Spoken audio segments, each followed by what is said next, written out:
L-eks-deputat nazzjonalista David Take qal li soluzzjoni biex il-Partit Nazzjonalista jirbaħ l-elezzjoni li jmiss li jerġa' jintegra eks-deputati tiegħu.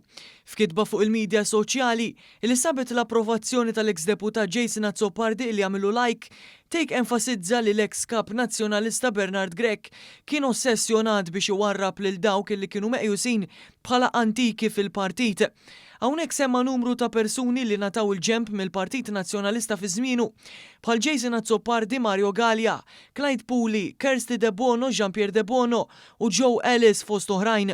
Qal li oħrajn bħal Chris Said, Claudio Grech, Marta Sportelli u Teris Komodini Kakija abbandunaw il-politika wkoll wara li ġew traskurati. Skont Take, waqt li Bernard Grech rid aktar uġuħ ġodda u numru ta' deputati żdied dawk li daħlu mhux neċessarjament kapaċi jgħinu lil partit.